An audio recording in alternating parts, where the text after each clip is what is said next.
मुह्यन्ति यं सूरयः तेजो वारिमृदां यथा विनिमयो यत्र त्रिसर्गो मृषा धाम्ना स्वेन सदा निरस्तकुहकं सत्यं परं धीमहि यं प्रव्रजन्तमनुपेतमपेतकृत्यं द्वैपायनो विरहकातर आजिहाव पुत्रेति तन्मयतया तरवोऽपि नेदुः तं सर्वभूतहृदयं मुनिम् आनतोऽस्मि नारायणं नमस्कृत्य नरं चैव नरोत्तमं देवीं सरस्वती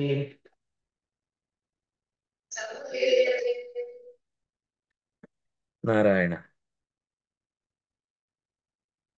ಚಿತ್ರಕೇತುವಿನ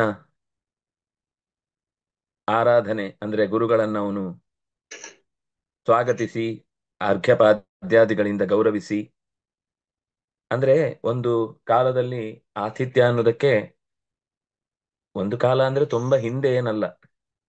ಆ ಹಳ್ಳಿಯಲ್ಲಿ ಈಗಲೂ ಕೂಡ ಅಂತಹ ಒಂದು ಆತಿಥ್ಯ ಮಾಡುವ ಕ್ರಮ ಕೆಲವು ಮನೆಯಲ್ಲಿ ನಾವು ನೋಡುತ್ತೇವೆ.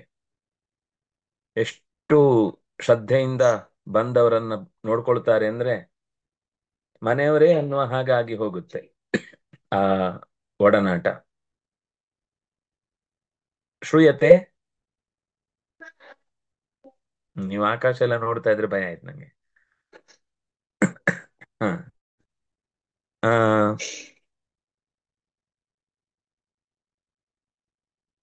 ನ ಯಾವಾಗ್ಲೂ ಒಂದು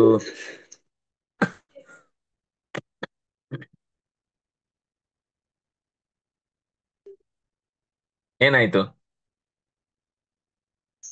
ಇಲ್ಲ ರೀ ಸ್ಕ್ರೀನ್ ಸ್ಪ್ಲಿಟ್ ಮಾಡ್ಬೇಕಿತ್ತು. ಕಷ್ಟಪಟ್ಟೆ ನಾನು ಬರ್ಲಿಲ್ಲ, ಅವಳು ಈಸಿಯಾಗಿ ಮಾಡ್ಬಿಡ್ತಾಳೆ. ಏನ್ ಮಾಡ್ಬೇಕು? ಅವ್ರು ಹಂಗೆ ನಮ್ಗಿಂತ ಫಾರ್ವರ್ಡ್ ಇರ್ತಾರೆ. ಹೌದು. ಹ್ಮ್ ಚಿತ್ರಕೇತುವಿನ ಸಾರ್ವಭೌಮತೆ, ಪ್ರಜೆಗಳ ಪ್ರೀತಿ ಯಾವುದು ಕೂಡ ಅವನಿಗೆ ಕಮ್ಮಿ ಆಗಿರ್ಲಿಲ್ಲ. ಈ ರೂಪ, ಔದಾರ್ಯ, ಯೌವನ, ಕುಲೀನತೆ, ವಿದ್ಯೆ, ಅಧಿಕಾರ, ಸಂಪತ್ತು ಒಂದೊಂದು ಕೂಡ ಅವನ ಸಹಜ ಬದುಕಾಗಿ ಅವನಿಗೆ ಲಭ್ಯವಾಗಿದ್ರು ಕೂಡ, ಸುಂದರಿಯರಾದ ಮಡದಿಯರಿದ್ರು ಕೂಡ ಅವನಿಗೆ ಒಳ್ಳೆಯ ಸಂತತಿಯನ್ನು ಪಡೆಯುವುದಾಗ್ಲಿಲ್ಲ ಅನ್ನೋದೊಂದು ವ್ಯಥೆ ಇತ್ತು. ಆಗ ಅವ್ರು ಬಂದು ಕೇಳಿದ್ದು ಕೂಡ ಹಾಗೇನೆ, ನಿನ್ನ ಪ್ರಕೃತಿಯನ್ನು ನೀನ್ ಚೆನ್ನಾಗಿ ನೋಡ್ಕೊಳ್ತಿದ್ಯಲ್ವಾ ಅಂತ. ಕೆಲವೊಂದ್ ಸರ್ತಿ ರಾಜರದ್ದು, ರಾಜನ ದೋಷವೋ ರಾಣಿಯರ ದೋಷವೋ ಗೊತ್ತಿರುವುದಿಲ್ಲ. ದೈಹಿಕವಾಗಿ ನಾವು ಇವತ್ತು ಥಿಂಕ್ ಮಾಡುದು ಕೇವಲ ಅವನಲ್ಲಿ ಸಾಮರ್ಥ್ಯ ಇತ್ತು, ಇವನಲ್ಲಿ ಸಾಮರ್ಥ್ಯ ಇರಲಿಲ್ಲ, ಹೆಣ್ಣಿಗೆ ಬೇಕಿರುವಂತಹ ಪೌಷ್ಟಿಕತೆ ಇರಲ್ಲ, ಹೀಗೇನೇನು ನಾವು ಅಷ್ಟು ಕಲ್ಪಿಸಿಕೊಳ್ಳುತ್ತೇವೆ. ಆದ್ರೆ ಅದಕ್ಕಿಂತ ಹೆಚ್ಚಿನದ್ದೊಂದು ಯೋಚನೆ ಮಾಡಬೇಕಾದದ್ದನ್ನ ಪ್ರಾಚೀನರು ಹೇಳುವಂತದ್ದು, ಆ ಅವನಿಗೆ ಅದರ ಯೋಗ ಇದೆಯಾ ಅಂತ. ಎಲ್ಲ ಅನುಕೂಲ ಇದ್ದಾಗ್ಲೂ ಕೂಡ ಸಂತತಿ ಪಡಿಲಿಕ್ಕೆ ಆಗ್ಲೇಬೇಕು ಅಂತ ಏನ್ ನಿಯಮ ಇಲ್ಲ. ಹಾಗಾಗಿ ಅಂತಹ ಸಂತೋಷಕ್ಕೆ ಕಾರಣವಾಗುವಂತಹ ಆ ಸಂಗತಿ ಈ ಮನೆಯಲ್ಲಿ ನಡೀಲಿಲ್ಲ ಅನ್ನೋದಕ್ಕೆ ಏನೋ ತುಂಬಾ ದೊಡ್ಡದಾದ ತೊಂದರೆ ಇದೆ ಅಂತ ಆ ಗಮನಿಸ್ತಾರೆ. ಆತ್ಮನ ಪ್ರೀತಯೇನಾತ್ಮ ಪರತ ಸ್ವತ ಏವ ವಾ ಲಕ್ಷ್ಯಯೇ ಲಬ್ಧ ಅಲಬ್ಧ ಕಾಮಂ ತ್ವಾಂ ಚಿಂತೆಯ ಶಬಳಂ ಮುಖಂ. ಸಂತೋಷಕ್ಕೆ ಯಾವತ್ತು ಕಾರಣ ಮನಸ್ಸು. ಮನಸ್ಸು ಸಂತೋಷವಾಗಿದ್ರೆ ಬದುಕಿನ ಎಲ್ಲ ಘಟನೆಗಳು ಸಂತೋಷವಾಗಿರುತ್ತೆ. ಮನಸ್ಸು ಹೆಂಗ್ ಸಂತೋಷ ಇರಬೇಕು? ಮನಸ್ಸು ಹೇಗ್ ಸಂತೋಷ ಇರಬೇಕು ಅಂತಂದ್ರೆ ಅನಗತ್ಯವಾದದ್ದನ್ನ ಬೇಕು ಅಂತ ಅದರ ಮಡಿಲಿನಲ್ಲಿ ಇಟ್ಟುಕೊಂಡು ಪೋಷಿಸ್ಲೇಬಾರದು. ಅದು ಆಸೆ ಅನ್ನೋದು ಹೇಗೆ ಅಂದ್ರೆ, ಒಂದು ಮರಿ ಇಟ್ರೆ ಅದು ಈ ಇಲಿ ಮರಿ ತರ, ಹಂದಿ ಮರಿ ತರ ಬೆಳೀತಾ ಹೋಗ್ತಾ ಇರುತ್ತೆ, ಪುರ್ಸೊತ್ತೇ ಇರುದಿಲ್ಲ ಅದಕ್ಕೆ. ರಾಶಿ ರಾಶಿ ಒಂದು ಮುಗೀತು ಅಂತ ಅನ್ನೋಷ್ಟರಲ್ಲಿ ಇನ್ನೊಂದು 10 ಆಸೆಗಳು ಹುಟ್ಟಿಕೊಳ್ತವೆ. ಆಸೆಗಳನ್ನ ನಾವು ಪೋಷಿಸಿ ಮುಗಿಸುವುದು, ಅದಕ್ಕೆ ಉಣಿಸಿ ತೃಪ್ತಿಪಡಿಸುವುದು ಅನ್ನೋದು ಅಸಾಧ್ಯವಾದ ಸಂಗತಿ. ಹಾಗಾಗಿ ನಿನ್ನ ಬಯಕೆ ಏನೋ ಒಂದಿದೆ, ಯಾವಾಗ್ಲೂ ಅತೃಪ್ತವಾಗುವಂತೆ ಇರುವುದಕ್ಕೆ ಕಾರಣ ನಾವೋ ನೀವೋ ಅವರೋ ಇವರೋ ಅನ್ನೋ ಇದ್ಯಾವುದು ಮುಖ್ಯ ಕಾರಣ ಅಂತ ಅನ್ಸುದಿಲ್ಲ. ನಿನ್ನ ಮುಖ ಅಂತೂ ಚಿಂತೆಯಿಂದ ಕೂಡಿದೆ ಅನ್ನೋದು ನನಗೆ ಗೊತ್ತಾಯಿತು. ಏವಂ ವಿಕಲ್ಪಿತೋ ರಾಜನ್ ವಿದುಷಾ ಮುನಿನಾಪಿ ಸ ಪ್ರಶ್ರಯಾವನತಃ ಪ್ರಾಹ ಪ್ರಜಾಕಾಮಸ್ತತೋ ಮುನಿಂ.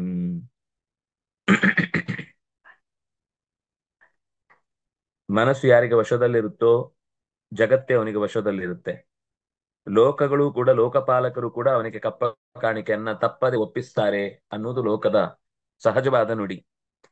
ರಾಜ ಆ ಮುನಿಗೆ ತಲೆಬಾಗಿ ತನ್ನ ದುಃಖವನ್ನ ಹೀಗೆ ಹೇಳಿಕೊಂಡ. ಚಿತ್ರಕೇತುರುವಾಚ ಭಗವನ್ ಕಿನ್ವ ವಿದಿತಂ ತಪೋಜ್ಞಾನ ಸಮಾಧಿಭಿಃ ಯೋಗಿನಾಂ ಧ್ವಸ್ತ ಪಾಪಾನಾಂ ಬಹಿರಂತ ಶರೀರಿಷು. ಪೂಜ್ಯರೇ, ಭಗವನ್ ಅಂತಂದ್ರೆ ಅತ್ಯಂತ ಗೌರವಿತವಾಗಿ ಕಾಣುವಾಗ ಆಡುವ ಶಬ್ದ, ಅತ್ಯಂತ ಪೂಜ್ಯ ಅಂತ ಅರ್ಥ. ಎಲ್ಲ ಪಾಪಗಳನ್ನ ಪರಿಹರಿಸಿಕೊಳ್ಳುವ ನೀವು ಯಾವಾಗ್ಲೂ ಪಾಪ ದೂರರೇ. ನಿಮ್ಮ ಹತ್ರನೇ ಬರುವುದಿಲ್ಲ ಪಾಪ, ಯಾವತ್ತೂ ನಿಮ್ಮಿಂದ ಪಾಪ ದೂರದಲ್ಲೇ ಇರುತ್ತೆ. ಯೋಗಿಗಳಿಗೆ ಈ ತಪಸ್ಸಿನ ಬಲದಿಂದ ತ್ರಿಕಾಲ ಜ್ಞಾನ ಇರುತ್ತೆ. ಆದ್ರಿಂದ ಚಿತ್ತದ ಏಕಾಗ್ರತೆಯನ್ನು ಸಂಪಾದಿಸಿ ಆ ಒಂದನ್ನ ಗಮನ ಇಟ್ಟು ಯೋಚನೆ ಮಾಡಿದ್ರೆ ಅದರ ಒಳಗೇನಿದೆ ಹೊರಗೇನಿದೆ, ಏನ್ ನಡಿಬೇಕು ಏನ್ ನಡೆಯುವುದಿಲ್ಲ ಅಂದ್ರೆ ಮನಸ್ಸನ್ನೂ ಓದುತ್ತಾರೆ, ಶರೀರವನ್ನೂ ತಿಳಿಯುತ್ತಾರೆ. ಇದು ಯೋಗಿಗಳ, ಜ್ಞಾನಿಗಳ ಸಹಜವಾದ ಸಾಮರ್ಥ್ಯ. ತಥಾಪಿ ಪೃಚ್ಛತೋ ಬ್ರೂಯಾಂ ಬ್ರಹ್ಮನ್ನಾತ್ಮನಿ ಚಿಂತಿತಂ ಭವತೋ ವಿದುಷಶ್ಚಾಪಿ ಚೋದಿತಸ್ತ್ವದನುಜ್ಞೆಯ.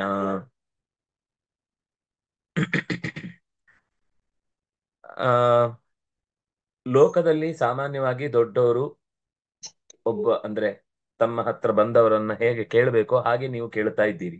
ಏನಾಯ್ತು, ಏನು ಗೊತ್ತಿಲ್ಲದವ್ರ ತರ, ಅಂದ್ರೆ ನಮ್ಮ ಬಾಯಿಗೆ ನಮ್ಗೆ ಏನ್ ಅನ್ನಿಸ್ತೋ ಅದನ್ನೆಲ್ಲ ಅವರು ಬಿಡಿಸಿ ಕೇಳುವುದು ಅವರಿಗೊಂದು ಸಹಜವಾದ ಲೋಕದ ಲಕ್ಷಣ. ಅದು ಲೋಕದ ರೀತಿ.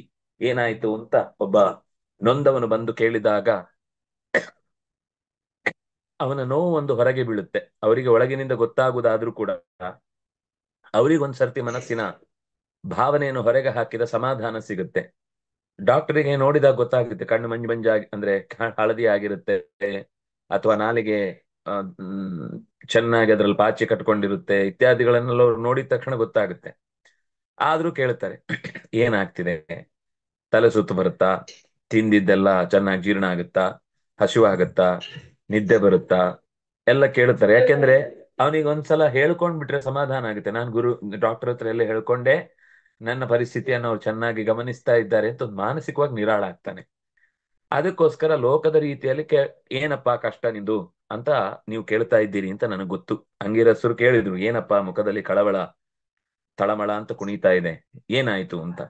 ಅದಕ್ಕೆ ಅವನು ಹೇಳಿದ್ದು, ನಿಮ್ಗೆಲ್ಲ ಗೊತ್ತಿದೆ, ಆದ್ರೂ ನನ್ನ ಬಾಯಿಂದಲೇ ಕೇಳಬೇಕು ಅಂತ ನೀವು ಹೀಗೆ ಕೇಳ್ತಾ ಇದ್ದೀರಿ. ಯಾಕೆಂದ್ರೆ ತಪೋಜ್ಞಾನ ಸಮಾಧಿಗಳಿಂದ ನಿಮಗೆ ತಿಳಿಯದ ಸಂಗತಿ ಇಲ್ಲ. ಆದ್ರೂ ನಿಮ್ಮ ಅನುಜ್ಞೆ, ನನ್ನ ಬಾಯಿಯಲ್ಲೇ ನನ್ನ ಸಮಸ್ಯೆ ಏನು ಅಂತ ನೀವು ತಿಳ್ಕೊಳ್ಬೇಕು ಅಂತ ಬಯಸಿದ್ದೀರಿ ಅನ್ನುವ ಕಾರಣಕ್ಕಾಗಿ ಭವತೋ ವಿದುಷಶ್ಚಾಪಿ ಚೋದಿತ, ನೀವೇ ಪ್ರಚೋದಿಸಿ, ನೀವೇ ಪ್ರೇರೇಪಣೆ ನೀಡಿ ಹೇಳಬೇಕು ಅಂತ ಹೇಳಿದ್ದಕ್ಕೆ ನನ್ನ ಮನಸ್ಸಿನಲ್ಲಿ ಏನು ಅಭೀಷ್ಟ ಇದೆ, ನನ್ನ ಮನಸ್ಸಿನಲ್ಲಿ ಏನು ಬಯಕೆ ಇದೆ, ನನ್ನ ಅಪೇಕ್ಷಿತವಾದ ಸಂಗತಿ ಏನು, ಅದನ್ನ ನಾನು ನಿಮಗೆ ಹೇಳ್ತೇನೆ ಅಂತ ಮಾತು ಮುಂದುವರಿಸ್ತಾನೆ. ಲೋಕಪಾಲೈರಪಿ ಪ್ರಾರ್ಥ್ಯಾಃ ಸಾಮ್ರಾಜ್ಯೈಶ್ವರ್ಯ ಸಂಪದಃ ನನಂದಯಂತ್ಯಪ್ರಜಂ ಮಾಂ ಕ್ಷುತ್ರುಕ್ಷಾಮಮಿವಾಪರೇ. ಎಷ್ಟು ಚಂದದ ಮಾತು ಅಂದ್ರೆ, ಲೋಕಪಾಲಕರು ಕೂಡ ಬಯಸ್ತಾರೆ ಸಾಮ್ರಾಜ್ಯ, ಐಶ್ವರ್ಯ, ಸಂಪತ್ತು ಎಲ್ಲವೂ ಒಂದಾದ್ಮೇಲೆ ಒಂದು ಸಿಗ್ತಾ ಹೋಗ್ಬೇಕು ಅಂತ. ಆದ್ರೆ ಇದೆಲ್ಲ ನಾನು ಕೇಳಲಿಕ್ಕೆ ನನಗೆ ಅಪೇಕ್ಷೆ ಇಲ್ಲ, ಇದನ್ನ ಯಾವತ್ತೂ ನಾನು ಕೇಳುವುದೇ ಇಲ್ಲ. ಸಾಮ್ರಾಜ್ಯ ಎಲ್ಲವೂ ನನ್ನ ಹತ್ರ ಈಗಾಗಲೇ ತುಂಬಿಕೊಂಡಿದೆ, ನನ್ನ ಹತ್ರ ಬೇಕಾದಷ್ಟು ಅದು ತುಳುಕ್ತಾ ಇದೆ. ಆದ್ರೆ ಅಪ್ರಜಮ್ಮಾಂ ನನಂದಯತಿ, ಮಕ್ಕಳಿಲ್ಲದ ನನಗೆ ಈ ಎಲ್ಲ ಸೌಖ್ಯಗಳು ಕೂಡ ಸೌಖ್ಯಗಳು ಅಂತ ಅನಿಸುವುದೇ ಇಲ್ಲ. ಇದು ನನಗೆ ಯಾವ ರೀತಿಯಿಂದಲೂ ಖುಷಿಯೇ ಕೊಡಲ್ಲ. ಏನ್ ಮಾಡ್ಬೇಕು ಅಂತ ನನಗೆ ಗೊತ್ತೂ ಆಗ್ತಿಲ್ಲ. ಅದಕ್ಕೆ ಒಂದು ಉದಾಹರಣೆ ಕೊಡ್ತಾನೆ. ಕ್ಷುತ್ರು ಕ್ಷಾಮ ಮಿವಾಪರೆ, ತುಂಬಾ ಬಾಯಾರಿದವನಿಗೆ ನೀವು ಏನೇ ಬಣ್ಣ ಬಣ್ಣದ ನೀರು ತಂದು ಕೊಡಿ, ಅವನಿಗೆ ನೀರು ಕುಡಿದಾಗ ಆಗುವ ಖುಷಿಯೇ ಬೇರೆ. ಕ್ಷುತ್ ಅಂದ್ರೆ ಹಸಿವು. ತುಂಬಾ ಹಸಿದವನಿಗೆ ನೀವು ಅವನ ಎದುರುಗಡೆ ಬಣ್ಣ ಬಣ್ಣದ ಡ್ರೆಸ್ ಹಾಕೊಂಡು ಡ್ಯಾನ್ಸ್ ಮಾಡಿದ್ರೆ ಹೊಟ್ಟೆ ತುಂಬುತ್ತಾ? ನೋಡು, ನಿನಗೀಗ ಸ್ಪೆಷಲ್ ಇಲ್ಲಿ ತನಕ ನಿನಗೆ ಈ ತರದ ಶೋವೇ ನೋಡಿರ್ಲಿಕ್ಕಿಲ್ಲ, ಅಂತಹದ್ದೊಂದು ಅಪರೂಪದ ಶೋ ತೋರಿಸ್ತೇನೆ. ಊಟದ್ದೇ ಬಗೆ ಬಗೆ ಅಡಿಗೆಯ ವಿಡಿಯೋ ತೋರಿಸಿ ಈಗ ಸಮಾಧಾನ ಆಯ್ತಾ ಅಂತ ಕೇಳಿದ್ರೆ ಹೇಗಾಗುತ್ತೋ ಹಾಗೆ, ಅನ್ನ ಕಾಣದವನಿಗೆ, ಹಸಿವಿನಿಂದ ಬಳಲ್ತಾ ಇರುವವನಿಗೆ ಅನ್ನ ಒಂದೇ ತೃಪ್ತಿಕರ ಹೊರತು ಅನ್ನದ ಹೊರತಾಗಿ ಇನ್ನೇನು ವೈಭವಗಳಿದ್ರೂ ಕೂಡ ಅದು ಖುಷಿ ಕೊಡಲ್ಲ. ಹೇಗೋ ಹಾಗೆ ನನಗೆ ಈ ಎಲ್ಲ ಸಂಪತ್ತುಗಳಿದ್ರೂ ಕೂಡ ನನ್ನನ್ನ ಕಾಡುವಂಥದ್ದು ನಾನು ಅಪ್ರಜನಾಗಿದ್ದೇನೆ, ಸಂತಾನಹೀನನಾಗಿದ್ದೇನೆ ಅನ್ನುವುದೇ ನನ್ನನ್ನು ಕಾಡುತ್ತಾ ಇದೆ. ತನ್ನ ಪಾಹಿ ಮಹಾಭಾಗ ಪೂರ್ವೈ ಸಹ ಗತಂ ತಮ ಯಥಾ ತರೆ ಮಧುಸ್ತಾರಂ ಪ್ರಜಯಾ ತದ್ವಿಧೇಹಿನ ನಹ ಪಾಹಿ, ನಮ್ಮನ್ ಕಾಪಾಡಿ. ನನಗೆ ಬೇಡಿಕೆ ಒಂದೇ, ಓ ಮಹಾಭಾಗ, ಅತ್ಯಂತ ಭಾಗ್ಯಶೀಲರೇ, ನಾವು ನಮ್ಮ ಪೂರ್ವಿಕರ ಜೊತೆಗೆ ಅಧಿಕಾರವನ್ನು ಸರಿಯಾದ ವ್ಯಕ್ತಿಯಲ್ಲಿ ಇಡ್ಲಿಲ್ಲ ಅನ್ನುವ ಕಾರಣಕ್ಕಾಗಿ, ಪ್ರಜೆಗಳನ್ನು ಸರಿಯಾಗಿ ನೋಡ್ಕೊಳ್ಬೇಕಾದ ಜವಾಬ್ದಾರಿನ ಹೊತ್ತಿಲ್ಲ ಅನ್ನುವ ಕಾರಣಕ್ಕಾಗಿ ನಾವು ಖಂಡಿತ ನರಕಕ್ಕೆ ಬೀಳಿಕ್ಕಿದ್ದೇವೆ. ಆದ್ರಿಂದಾಗಿ ಆ ನರಕಾದಿ ಪೂರ್ವೈಹಿ ಸಹ ತಮಃ ಗತಂ, ನಾವು ಪೂರ್ವಜರ ಜೊತೆಗೆ ನರಕದಲ್ಲಿ ಬೀಳ್ತಾ ಇದ್ದೇವೆ. ದುಸ್ತಾರಂ ಯಥಾ ತರೇಮ ತತ್ ಪ್ರಜಯಾ ನಹ ವಿಧೇಹಿ, ಈ ಕತ್ತಲೆಯ ಕೊಂಪೆಯಿಂದ ಪಾರಾಗುವುದಕ್ಕೆ ಬೇಕಿರುವಂತಹ ಅಂತಹ ನರಕದಿಂದ ನಮ್ಮನ್ನು ಪಾರು ಮಾಡುವಂತಹ ಸಂತತಿಯ ಬಲವನ್ನ ನಾನು ಬೇಡ್ತಾ ಇದ್ದೇನೆ. ಆ ಸಂತತಿಯ ಬಲದಿಂದಲೇ ನಾನು ಈ ತಮಸ್ಸನ್ನ, ಈ ಕತ್ತಲೆಯನ್ನ, ಈ ದುರವಸ್ಥೆಯನ್ನ ದಾಟುತ್ತೇನೆ. ಅಂತಹದ್ದನ್ನ ನನಗೆ ಅನುಗ್ರಹಿಸಿ. ಪಾಹಿ, ದಯವಿಟ್ಟು ನನ್ನನ್ನು ಕಾಪಾಡಿ. ನನಗೆ ಈ ಕತ್ತಲೆಯಿಂದ ಪಾರಾಗುವುದಕ್ಕಿರುವಂತಹ ತೆಪ್ಪ ಕೇವಲ ನಾನು ಒಳ್ಳೆಯ ಸಂತತಿಯನ್ನ ಪಡೆದು ಪ್ರಜಾಕ್ಷೇಮಕ್ಕೆ ನನ್ನ ಆ ಕರ್ತವ್ಯದಲ್ಲಿ ನಾನು ನಿಲ್ಲಬೇಕು ಅಂತಾದ್ರೆ, ಅಂತಹದ್ದನ್ನು ಮುಂದುವರಿಸಬೇಕು ಅಂತಾದ್ರೆ ನನಗೆ ಈ ಅನಿವಾರ್ಯವಾದಂತಹ ಅಗತ್ಯ ಇದೆ, ಸಂತತಿಯ ಅಗತ್ಯ ಇದೆ ಅಂತ ಅವ್ರ ಹತ್ರ ಬೇಡಿಕೊಳ್ತಾನೆ. ಶ್ರೀ ಶುಕ ಉವಾಚ ಇತ್ಯತ್ಯತಃ ಸ ಭಗವಾನ್ ಕೃಪಾಳುರ್ಬ್ರಹ್ಮಣ ಸುತ ಶ್ರಪಯಿತ್ವಾ ಚರುಂ ತ್ವಾಕ್ತ್ರಂ ತ್ವಸ್ತಾರಮಜಯದ್ವಿಭುಃ. ಶುಕಮುನಿಗಳು ಹೀಗೆ ಹೇಳ್ತಾರೆ ಆ ಪರೀಕ್ಷಿತ್ ರಾಜನ ಪ್ರಶ್ನೆಗೆ. ಯಾಕಂದ್ರೆ ರಾಜ ಪ್ರಾರ್ಥಿಸಿಕೊಂಡದ್ದೇ ಹಾಗೆ. ಆ ಯಾರು ಪರೀಕ್ಷಿತ್ ರಾಜನು ಕೂಡ ನನಗೆ ಸಂದೇಹ ಇದೆ, ಇಷ್ಟು ಆ ದುರುಳತನವನ್ನ ನಿರೀಕ್ಷಿಸಬೇಕಾದಲ್ಲಿ ಸಜ್ಜನಿಕೆ ಹೇಗೆ ಬಂತು ಅನ್ನೋದಕ್ಕೆ. ಅದರ ಜೊತೆಗೆ ಇಲ್ಲಿ ಚಿತ್ರಕೇತು ರಾಜನು ಕೂಡ ಪ್ರಾರ್ಥಿಸಿಕೊಂಡಾದ್ರಿಂದಾಗಿ ಕೃಪಾಳು, ಕೃಪಾಳು ಅಂದ್ರೆ ಅತ್ಯಂತ ಕರುಣೆಯ ರಸವನ್ನ ಬೀರ್ತಾ ಇರುವಂತಹ ಅಂಗಿರಸ ಋಷಿಗಳು ತ್ವಷ್ಟೃ ದೇವತೆಯನ್ನ, ತ್ವಷ್ಟೃ ಅಂದ್ರೆ ಆ ಗರ್ಭದಲ್ಲಿ ಮಗುವನ್ನ ಕೆತ್ತುವಂತಹ ಶಕ್ತಿ ಅಂತ ಅದಕ್ಕೆ ಹೆಸರು. ತ್ವಷ್ಟ ಅನ್ನೋದಕ್ಕೆ ನಿಮಗೆ ಶಬ್ದವನ್ನ ನೋಡಿದ್ರೆ ಅವನನ್ನ ಶಿಲ್ಪಿ ಅಂತ ಕರೀತಾರೆ. ತ್ವಷ್ಟೃ ಪ್ರಜಾಪತಿ ಒಳಗಿನಿಂದ ದೇಹಕ್ಕೆ ಬೇಕಿರುವಂತಹ ಆಕೃತಿಯ ರಚನೆಗೆ ಬೇಕಾದಂತಹ ಕೆಲಸವನ್ನ ಮಾಡ್ತಾರೆ ಅಂತ. ಹಾಗಾಗಿ ತ್ವಷ್ಟೃ ಪ್ರಜಾಪತಿಯನ್ನ ಮುಂದಿಟ್ಟುಕೊಂಡು ಅವನನ್ನ ಅದಕ್ಕೆ ಶ್ರಪಣ ಮಾಡುವುದು ಅಂತ ಹೇಳುತ್ತಾರೆ. ಆ ತ್ವಷ್ಟ್ರೇ ತ್ವಾಂ ಜುಷ್ಟಂ ನಿರ್ವಪಾಮಿ, ತ್ವಷ್ಟಾರಂ ತ್ವಾಂ ಜುಷ್ಟಂ ನಿರ್ವಪಾಮಿ ಅಂತ ತ್ವಷ್ಟೃ ಪ್ರಜಾಪತಿಯನ್ನ ಆಧರಿಸಿ ಅವನನ್ನೇ ಪ್ರಧಾನ ವ್ಯಕ್ತಿಯನ್ನಾಗಿಸಿ ಭಗವಂತನ ಅನುಗ್ರಹವನ್ನ ಪ್ರಾರ್ಥಿಸುವುದಕ್ಕೆ ಹೇಳುವಂತಹ ಯಜ್ಞದ ಪ್ರಕ್ರಿಯೆಯನ್ನ ಮಾಡಿದ. ತ್ವಷ್ಟಾರಂ ಅಜಯದ್ ವಿಭು, ತ್ವಷ್ಟೃದೇವತೆಗೆ ಪಾಕ ಮಾಡಿಸಿ ಯಾಗ ಮಾಡಿಸಿ ಅಯಜತ್, ಅಯಜತ್ ಅಂದ್ರೆ ಅವನನ್ನ ಕುರಿತು ಯಾಗವನ್ನ ನಡೆಸಿದ್ರು. ಜ್ಯೇಷ್ಠಾ ಶ್ರೇಷ್ಠಾಶ್ಚ ಯಾ ರಾಜ್ಞೋ महिषीणाञ्च भारत नाम्ना कृतद्युतिस्तस्यै यज्ञोಚ್ಚಿಷ್ಟಮಜಾತ್ ವಿಭುಃ. ರಾಜ ಆ ಯಜ್ಞದಲ್ಲಿ ಆಹುತಿಯನ್ನ ಪಡೆದಾದ ಮೇಲೆ ಅದರಲ್ಲಿ ಒಂದು ಉಳಿದ ಭಾಗ ಇರುತ್ತೆ, ಯಜ್ಞಶೇಷ ಅಂತ ಕರೀತಾರೆ ಅದನ್ನ. ಆ ಯಜ್ಞಶೇಷವನ್ನ ಇಡೀ ಆ ರಾಣಿಯರ ಗುಂಪಿನಲ್ಲಿದ್ದಂತ ಜ್ಯೇಷ್ಠ ಶ್ರೇಷ್ಠ, ಹಿರಿಯಳು ಮತ್ತು ಉತ್ತಮಳು ಆದ ಎರಡೂ ಆಗಿದ್ದ, ಹಿರಿಯಳು ಆಗಿದ್ದ ಉತ್ತಮಳು ಆಗಿದ್ದಂತಹ ಕೃತದ್ಯುತಿ, ಆ ರಾಣಿಯ ಹೆಸರು, ಚಿತ್ರಕೇತುವಿನ ರಾಣಿಯ ಹೆಸರು ಕೃತದ್ಯುತಿ. ಆ ಕೃತದ್ಯುತಿಯನ್ನ ಕರೆದು ಆ ಯಜ್ಞದ ಶೇಷವನ್ನ ಅವಳಿಗೆ ಈ ಸಂತತಿಗೆ ಅನುಕೂಲಕರವಾಗಲಿ ಅನ್ನುವ ದೃಷ್ಟಿಯಿಂದ ಅನುಗ್ರಹವನ್ನ ಮಾಡಿ ಆ ಪ್ರಸಾದವನ್ನ ಅವಳಿಗೆ ಕೊಡ್ತಾರೆ.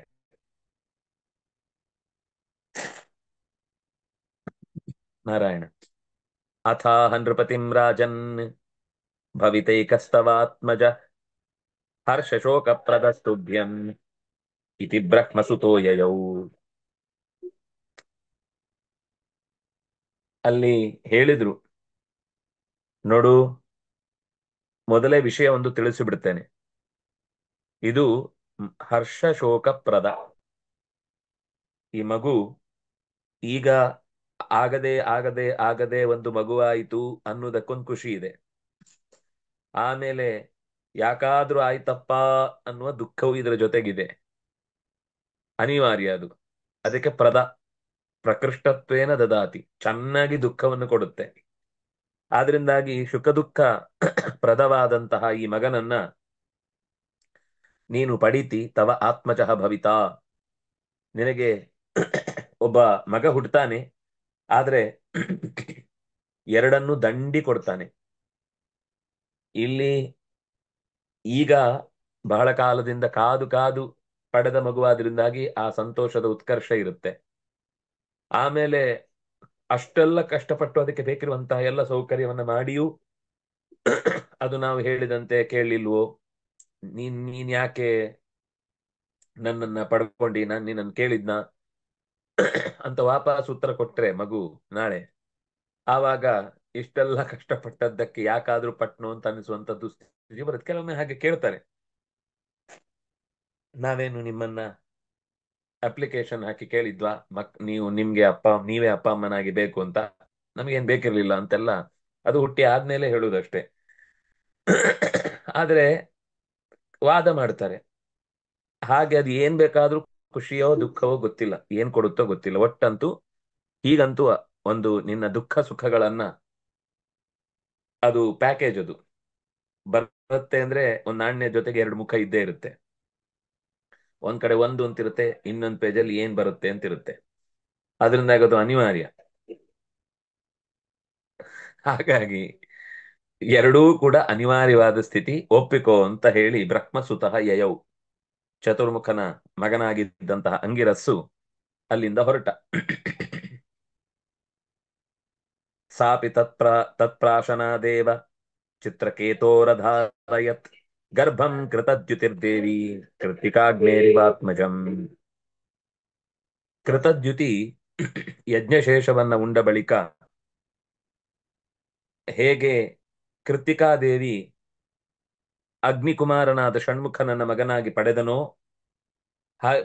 ಪಡೆದಳೋ ಹಾಗೆ ಈಕೆಯು ಕೂಡ ಅತ್ಯಂತ ಮುದ್ದಾದ ಒಂದು ಮಗುವನ್ನ ಗರ್ಭವನ್ನ ಧರಿಸಿದ್ಲು.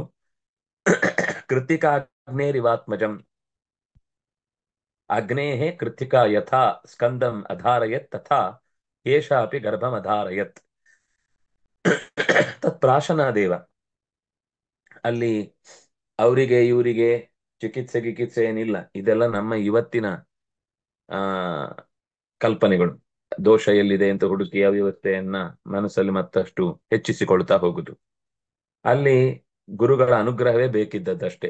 ಯೋಗ ಇರುತ್ತೆ, ಆದ್ರೆ ಯೋಗ್ಯತೆ ಇಲ್ಲದೆ ಇದ್ದಾಗ ಸಮಸ್ಯೆ ಆಗುತ್ತೆ. ಕೆಲವೊಮ್ಮೆ ಯೋಗ್ಯತೆ ಇರುತ್ತೆ, ಯೋಗ ಇರುವುದಿಲ್ಲ. ಎರಡೂ ಒಟ್ಟಾಗ್ಲಿಕ್ಕೆ ಗುರುಗಳು ಬೇಕು. ಅದಕ್ಕೂ ಯೋಗಕ್ಕೂ ಯೋಗ್ಯತೆಗೂ ಮತ್ತೆ ಯೋಗ ಕೊಡಬೇಕು ಅಂತ ಆದ್ರೆ ಗುರು ಗುರು ಯೋಗ ಬೇಕು. ಹಾಗಾಗಿ ತಸ್ಯ ಅನುದಿನಂ ಗರ್ಭ ಶುಕ್ಲ ಪಕ್ಷ ಇವೋಡುಪ ವವೃಧೇ ಶೂರಸೇನಸ್ಯ ತೇಜಸಾ ಶನಕೈ ನೃಪ. ಚಿತ್ರಕೇತುವಿಗೆ ಆ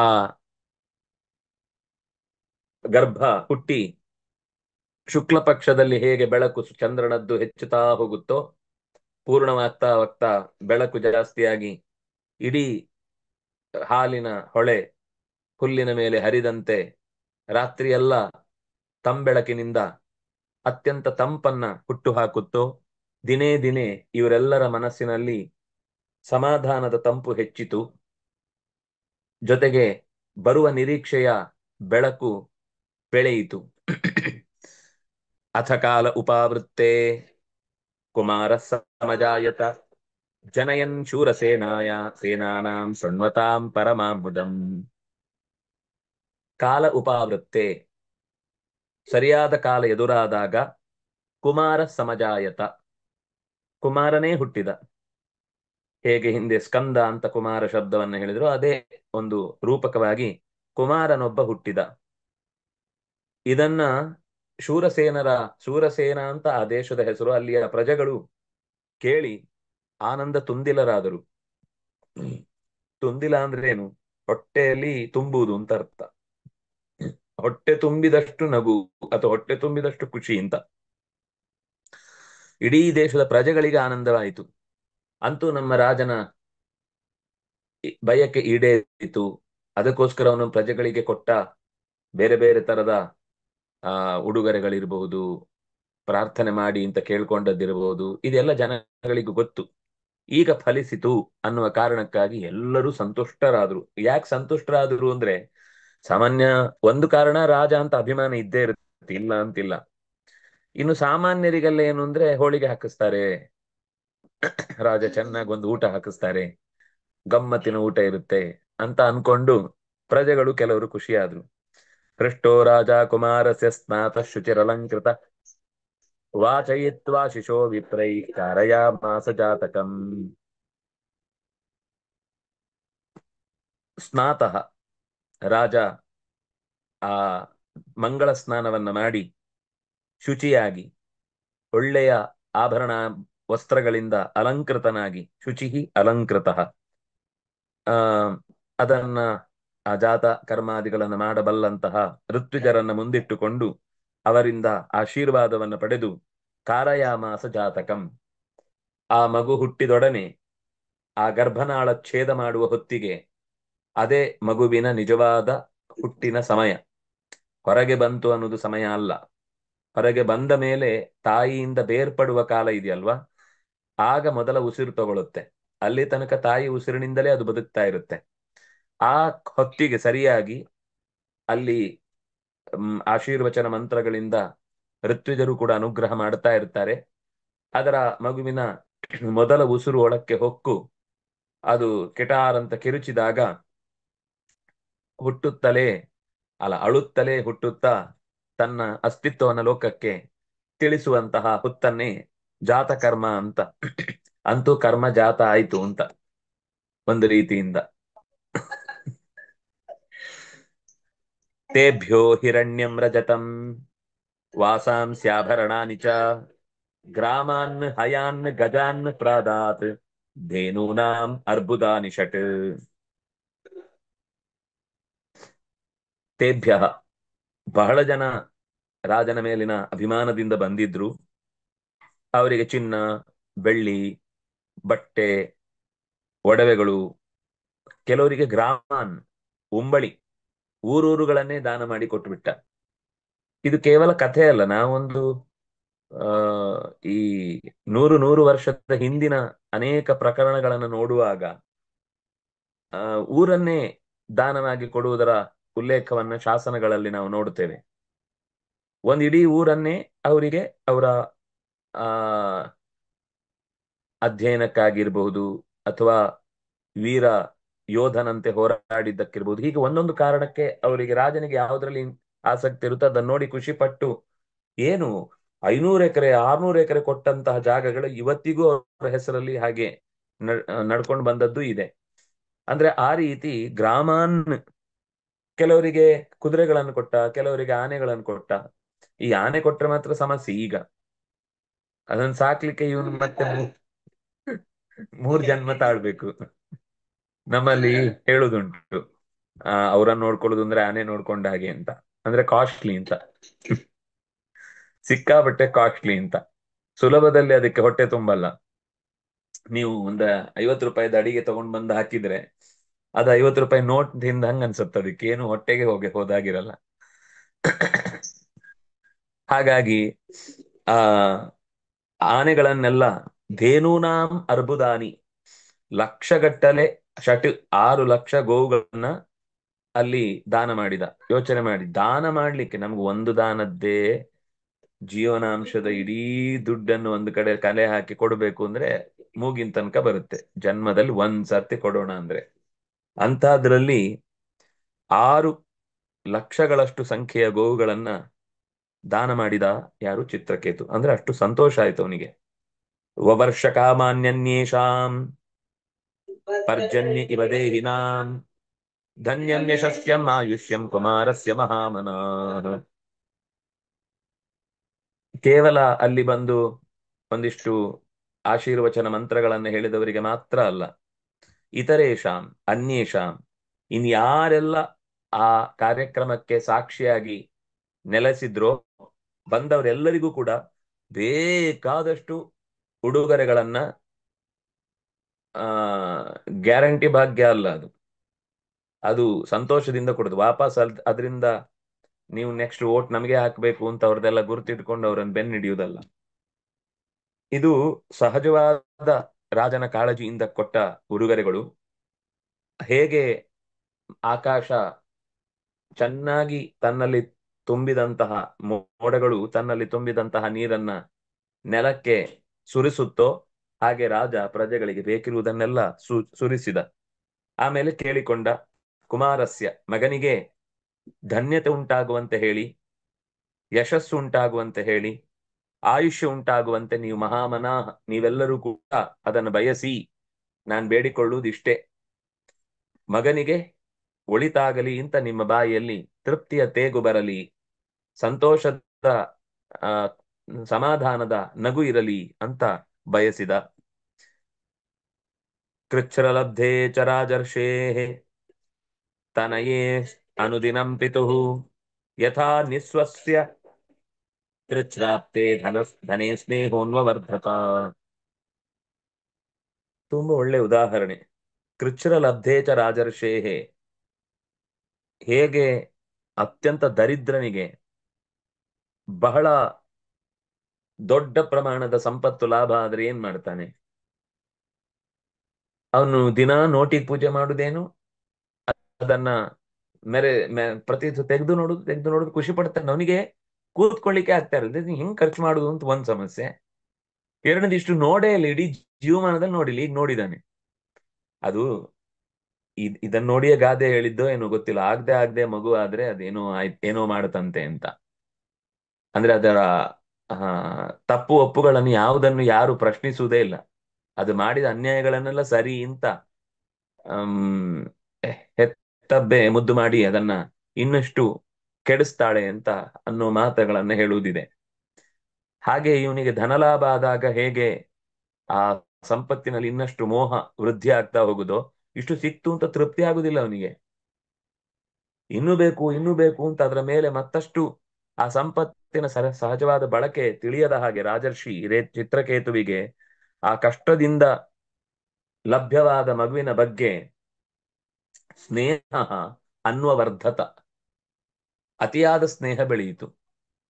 ಅಂದ್ರೆ ಏನಾಯ್ತು ಅಂದ್ರೆ ಒಂಥರ ತನ್ನ ರಾಜ್ಯಭಾರದ ಕಾರ್ಯಭಾರಗಳಿಗಿಂತಲೂ ಕೂಡ ಮಗುವನ್ನ ಆರೈಕೆಯ ಬಗೆಗೆ ಅವನಿಗೆ ಆಸಕ್ತಿ ಹೆಚ್ಚಿತು. ತುಂಬಾ ಬ್ಯುಸಿ ಆಗಿರ್ತಿದ್ದ ಕೆಲಸಗಳಲ್ಲಿ. ಈಗ ಅದೆಲ್ಲ ಹೊರಟೇ ಹೋಯ್ತು. ಎಲ್ಲ ಮಂತ್ರಿಗಳಿಗೆ ಜವಾಬ್ದಾರಿ ಬಿಡ್ತಿದ್ನೋ ಏನೋ ಗೊತ್ತಿಲ್ಲ. ಒಟ್ಟಂತೂ ಅವನು ಮಗುವಿನ ವಿಷಯದಲ್ಲಿ ಹೆಚ್ಚು ನಾನೇ ಟೇಕ್ ಕೇರರ್ ಅಂತ ಯೋಚನೆ ಮಾಡಿ ಅದರ ಬಗ್ಗೆ ನಿರಂತರ ವಿಚಾರಣೆ ಮಾಡ್ತಾ ಇದ್ದ. ಮಾತು ಸ್ತುತಿತರಾಂ ಪುತ್ರೇ ಸ್ನೇಹೋ ಮೋಹ ಸಮುದ್ಭವ ಕೃತದ್ಯುತೆ ಸಪತ್ನೀನಾಂ ಪ್ರಜಾ ಕಾಮಜ್ವರೋ ಭವತ್. ತಾಯಿ ಕೃತದ್ಯುತಿಗೆ ಮಗುವಿನಲ್ಲಿ ಅತ್ಯಂತ ಪ್ರೀತಿ. ಯಾಕೆಂದ್ರೆ ಅವಳು ಕೂಡ ಬಹಳ ಕಾಲದಿಂದ ಬಯಸಿ ಬಯಸಿ ಪಡೆದ ಮಗು, ಪಡೆಯದೆ ದಕ್ಕಿದ ಮಗು. ಹಾಗಾಗಿ ಅವಳ ಮೋಹ ಇನ್ನೂ ಹೆಚ್ಚು ಗಟ್ಟಿಯಾಗಿ ಮಗುವಿನ ಮೇಲೆ ಬೆಳೀತಾ ಹೋಯಿತು. ಆದ್ರೆ ಇದು ಪ್ಯಾರಲಲ್ ಆಗಿ ಇನ್ನೊಂದು ಕಡೆಯಿಂದ ಸಪತ್ನೀನ ಇನ್ನೂ ಇದ್ರಲ್ವಾ 99,999 ಜನ ಹೆಣ್ಣು ಮಕ್ಕಳು. ಆ ಆ ಅಷ್ಟು ಜನರಲ್ಲಿ ಪ್ರಜಾಕಾಮಜ್ವರೋ ಭವತ್, ನಮ್ಗೆ ಮಕ್ಕಳಾಗಿಲ್ಲ ಅನ್ನುವ ಅಸೂಯೆಯ ಜ್ವರವು ಕೂಡ ಜಾಸ್ತಿ ಆಯಿತು. ಯಾಕೆ ಜಾಸ್ತಿ ಆಯಿತು ಅಂದ್ರೆ ಅದಕ್ಕೆ ಕಾರಣ ಹೇಳ್ತಾರೆ. ಚಿತ್ರಕೇತೋರತಿ ಪ್ರೀತಿ ಯಥಾದಾರೇ ಪ್ರಜಾವತಿ ನ ತಥಾನ್ಯೇಷು ಸಂಜಜ್ಞಿ ಬಾಲಂ ಲಾಳಯತೋನ್ವಹಂ. ಸದಾ ಮಗುವಿನೊಂದಿಗೆ ಕಾಲ ಕಳೀತಾ ಮುದ್ದು ಮಾಡ್ತಾ ಇದ್ದ ಚಿತ್ರಕೇತುವಿಗೆ ಮಗುವಿನ ತಾಯಿಯ ಮೇಲಿದ್ದ ಪ್ರೀತಿ, ಆಸರೆ, ಆಪ್ತತೆ ಉಳಿದ ಹೆಣ್ಣು ಮಕ್ಕಳ ಮೇಲೆ ಕಮ್ಮಿ ಆಗ್ತಾ ಹೋಯ್ತು. ಸಹಜವಾಗಿ ಅವ್ರ ಮೇಲೆ ಜಾಸ್ತಿ ಅಟೆನ್ಷನ್ ಕೊಡ್ತಾರೆ, ಆದ್ರೆ ಇದು ಸ್ವಲ್ಪ ಓವರ್ ಅಟೆನ್ಷನ್ ಆಯ್ತು. ಬೇರೆ ಪತ್ನಿಯರಿಗೆ ನಿಜವಾಗಿಯೂ ಪ್ರೀತಿ ತೋರಿಸ್ತಾ ಇಲ್ಲ ಅಂತ ಅವರಿಗೆ ಅರ್ಥ ಆಯ್ತು. ಯಾಕೆಂದ್ರೆ ನನ್ನ ಮುಂದಿನ ಪ್ರಜಾ ವರ್ಗವನ್ನ ನೋಡಿಕೊಳ್ಳುವ ಅಥವಾ ಅದನ್ನ ಆಸರೆಯಾಗಿ ಮುನ್ನಡೆಸುವಂತಹ ಮಗು ಇವಳದ್ದಾದ್ರಿಂದಾಗಿ ಅವಳು ಏನ್ ಕೇಳಿದ್ರು ಕೊಡ್ತಿದ್ದ. ಇವ್ರ ಕಡೆ ಗಮನ ಕಮ್ಮಿ ಆಯ್ತು. ಮನೆಯಲ್ಲಿ ಸಾಮಾನ್ಯ ಮೊದಲನೇ ಮಕ್ಕಳಿಗೆ ಎರಡನೇ ಮಗು ಆದ್ಮೇಲೆ ಸ್ವಲ್ಪ ಗಮನ ಕಮ್ಮಿ ಆಗುತ್ತೆ ಅಂತ ಅವುಗಳಿಗೆ ಸಿಟ್ಟು ಜಾಸ್ತಿ ಆಗುತ್ತೆ. ಸಿಟ್ಟು ಜಾಸ್ತಿ ಆಗೋದ್ರ ಜೊತೆಗೆ ನಮ್ಮನ್ನ ನೋಡ್ಕೊಳ್ತಾ ಇಲ್ಲ ಅಂತ ಅನ್ನಿಸ್ಲಿಕ್ಕೆ ಶುರು ಆಗುತ್ತೆ. ವಸ್ತುತಃ ಈ ಮಗು ಇದ್ದಾಗಲೂ ಅಷ್ಟೇ ನೋಡ್ಕೊಳ್ತಾ ಇದ್ರು.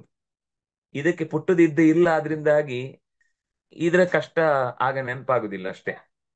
ಆದರೆ ಸಹಜವಾಗಿ ಒಂದು ಕಡೆ ಗಮನ ಕೊಡುವಾಗ ಮನುಷ್ಯ ಅಂತಂದ್ಮೇಲೆ ಇನ್ನೊಂದ್ ಕಡೆ ಗಮನ ಗೊತ್ತಿಲ್ಲದೆ ಕಮ್ಮಿ ಆಗುತ್ತೆ. ಆದ್ರೆ ಅದು ಉದ್ದೇಶಪೂರ್ವಕವಾಗಿಯೋ ಇಲ್ವೋ ಅನ್ನುವಷ್ಟು ಯೋಚನೆ ಮಾಡುವ ತಾಕತ್ತು ಆ ಉಳಿದ ಹೆಣ್ಮಕ್ಳಿಗೆ ಇರ್ಲಿಲ್ಲ. ಅವರ ಆಲೋಚನೆಯ ಜ್ವರ ಅವರ ಬುದ್ಧಿಯನ್ನೇ ಆ ದುರ್ಬಲವನ್ನಾಗಿಸಿತು ಅಂತ ಅನ್ನಿಸತ್ತೆ. ತಾ ಪರ್ಯತಪ್ಯನ್ನಾತ್ಮಾನಂ ಗರ್ಹಯಂತ್ಯೋಭ್ಯಸೂಯಯ ಅನಪತ್ಯೇನ ದುಃಖೇನ ರಾಜ್ಞಶ್ಚಾನಾದರೇಣ ಚ. ಮಕ್ಕಳಾಗಿಲ್ಲ ಅನ್ನುವ ದುಃಖ ಒಂದು ಹೆಣ್ಮಕ್ಳಿಗೆ, ಆ ಸಪತ್ನಿಯರಿಗೆ ಸಹಜವಾಗಿ ಇತ್ತು. ಆದ್ರೆ ಈಗ ಇನ್ನೊಂದೆಡೆ ತಮಗೆ ಮಕ್ಕಳಾಗಿಲ್ಲ ಅನ್ನುವ ಕಾರಣಕ್ಕಾಗಿ ಅವನು ಪಕ್ಕಕ್ಕಿಡ್ತಾ ಇದ್ದಾನೆ ಅಂತ ಅನ್ನಿಸುವ ಒಂದು ಪರಿತಾಪ ಅವರನ್ನು ಹೆಚ್ಚು ಕಾಡಿತು. ಇದು ಎಲ್ಲಿಗೆ ಪರಿಣಾಮ ಮಾಡಿತು ಅಂತಂದ್ರೆ ಕೃತದ್ಯುತಿಯ ಮೇಲೆ ದ್ವೇಷ ಬೆಳಿಲಿಕ್ಕೆ ಶುರುವಾಯಿತು. ನಮ್ಮನ್ನು ನೋಡ್ಕೊಳ್ತಾ ಇಲ್ಲ ಅನ್ನುವ ಬೇಸರ ಒಂದು ಕಡೆ, ಮಕ್ಕಳಾಗಿಲ್ಲ ಅಂತ ನಿರಾಕರಿಸ್ತಾ ಇದ್ದಾರೆ ಅಂತ ಅನ್ನೋದು ಇನ್ನೊಂದು ಕಡೆ. ಇದೆರಡರ ಪರಿಣಾಮ ಕೃತದ್ಯುತಿಯ ಮೇಲೆ ಇನ್ನೂ ಹೆಚ್ಚಿನ ಅಸೂಯೆ ತಮ್ಮೊಳಗೆ ಬೆಳೀತಾ ಹೋಯಿತು. ದಿಗಪ್ರಾಜಾಂ ಸ್ತ್ರೀಯಂ ಪಾಪಾಂ ಪತ್ಯುಶ್ಚಾಗ್ರಹ ಸಮ್ಮತಾಂ ಸ್ವಪ್ರಭಾಭಿ ಸಪತ್ನಿಭಿ ದಾಸೀಮಿವ ತಿರಸ್ಕೃತಾಂ. ಮಕ್ಕಳಿಲ್ಲದ ಪಾಪಿ ಹೆಣ್ಣು ಮಕ್ಕಳಿಗೆ ಎಷ್ಟು ದುಃಖ ಆಯ್ತು ಅಂದ್ರೆ ತಾವೇ ಬೈಕೊಂಡ್ರು. ಮಕ್ಕಳಿಲ್ಲ ಅಂತಂದ್ರೆ ನಾವು ಯಾರಿಗೂ ಕೂಡ, ಯಾರ ಆಧಾರಕ್ಕೂ ಕೂಡ ಒಳಗಾಗುವುದಿಲ್ಲ. ಎಲ್ಲರೂ ನಮ್ಮನ್ನ ದೂರಕ್ಕಿಡ್ತಾರೆ. ಮಕ್ಕಳನ್ನ ಹೆತ್ತಿರುವ ಸವತಿ ಕೂಡ ನಮ್ಮನ್ನ ದಾಸಿಯರಂತೆ ಕಾಣ್ತಾಳೆ. ನೀವು ಬಂದು ನಮಗೆ ಸರ್ವಿಸ್ ಮಾಡಬೇಕು ಅನ್ನೋ ಹಾಗೆ ಕಾಣ್ತಾಳೆ. ಇದು ಅವರಿಗೆ ತಡಿಲಿಕ್ಕಾಗದೆ ಇರುವಂತಹ ಸ್ಥಿತಿ ಆಯ್ತು. ಅಂದ್ರೆ ಸಹಜವಾದ ಹೆಣ್ಣಾದ್ರೆ ಅದು ಒಂದು ಹೆಣ್ಣು ಅಂತನ್ನುವ ಆಪ್ತತೆ ಬರಬೇಕಿತ್ತು. ಆದ್ರೆ ಸಾಮಾನ್ಯವಾಗಿ ಶತ್ರು ಆಗುವಂತದ್ದು ಲೋಕದಲ್ಲಿ ನಾವು ನೋಡಿಯೇ ನೋಡುತ್ತೇವೆ. ಅತ್ತೆಯೂ ಒಂದು ಹೆಣ್ಣೆ ಆಗಿರ್ತಾಳೆ, ಸೊಸೆಯೂ ಒಂದು ಹೆಣ್ಣೆ ಆಗಿರ್ತಾಳೆ. ಆದ್ರೆ ಅವುಗಳ ನಡುವಿನ ತಿಕ್ಕಾಟ ಎಣ್ಣೆ ಸೀಗೆ ತರ ಇರುತ್ತೆ, ಹಾವು ಮುಂಗುಸಿ ತರ ಇರುತ್ತೆ. ಅದು ಎಲ್ಲಾ ಕಡೆ ಇರುತ್ತೆ ಅಂತಲ್ಲ. ಆದ್ರೆ ಇದೆ ಅನ್ನುವಾಗ ಆಶ್ಚರ್ಯ ಆಗುದೇ ಅಂದ್ರೆ ಜಾತಿಗ್ ಜಾತಿ ವೈರಿ, ನೀರಿಗ್ ಪಾತಿ ವೈರಿ ಅಂತ ಒಂದ್ ಗಾದೆ. ಅವರವರ ಪಕ್ಕದಲ್ಲಿ ಇದ್ದವರನ್ನೇ, ಅವರ ತರದವರನ್ನೇ ಅವರು ವಿದ್ವೇಷಿಸ್ತಾ ಇರ್ತಾರೆ. ಆದ್ರಿಂದಾಗಿ ನೀರಿಗೆ ಪಾತಿ ಅಂದ್ರೆ ಅದರ ದಂಡೆ, ನೀರು ಹರಿಯುವುದು ಅದರ ಗುಣ, ಅದಕ್ಕೆ ಪಾತಿ ಕಟ್ಟಿದ್ರೆ ಅದೇ ವೈರಿ. ಹಾಗೆ ಅವರವರ ವರ್ಗದಲ್ಲಿ ಅವರವರನ್ನ ವಿರೋಧಿಸುವವರು ಜಾಸ್ತಿ ಇರ್ತಾರೆ ಅನ್ನುವ ಹಾಗೆ ಈ ದುಸ್ಥಿತಿ ಅವರನ್ನೆಲ್ಲರನ್ನು ಕೂಡ ಕಾಡಿತು ಅಂತ ಗೊತ್ತಾಗುತ್ತೆ. ಮತ್ತೆ ನಾಳೆಯ ಚಿಂತನೆಯಲ್ಲಿ ಮುಂದಿನ ಪದ್ಯಗಳ ಅನುಸಂಧಾನವನ್ನ ಮಾಡೋಣ ಅಂತ ಹೇಳ್ತಾ, ಕಾಯೇನ ವಾಚ ಮನಸೇಂದ್ರಿಯೈರ್ವಾ ಬುದ್ಧ್ಯಾತ್ಮನಾ ವಾ ಅನುಸೃತ ಸ್ವಭಾವ ಕರೋಮಿ ಯದ್ಯತ್ ಸಕಲಂ ಪರಸ್ಮೈ ನಾರಾಯಣಾಯೇತಿ ಸಮರ್ಪಯಾಮಿ. ತಪಸ್ವಿನೋ ದಾನಪರಾ ಯಶಸ್ವಿನೋ ಮನಸ್ವಿನೋ ಮಂತ್ರವಿದಃ ಸುಮಂಗಲಾಃ ಕ್ಷೇಮಂ ನ ವಿಂದಂತು ವಿನಾ ಯದರ್ಪಣಂ ತಸ್ಮೈ ಸುಭದ್ರಶ್ರವಸೇ ನಮೋ ನಮಃ. ಬ್ರಹ್ಮಾರ್ಪಣಂ ಬ್ರಹ್ಮಹವಿಃ ಬ್ರಹ್ಮಾಗ್ನೌ ಬ್ರಹ್ಮಣಾಹುತಂ ಬ್ರಹ್ಮೈವ ತೇನ ಗಂತವ್ಯಂ ಬ್ರಹ್ಮಕರ್ಮ ಸಮಾಧಿನಾ. ಸರ್ವೇ ಭವಂತು ಸುಖಿನಃ ಸರ್ವೇ ಸಂತು ನಿರಾಮಯಾಃ ಸರ್ವೇ ಭದ್ರಾಣಿ ಪಶ್ಯಂತು ಮಾ ಕಶ್ಚಿತ್ ದುಃಖ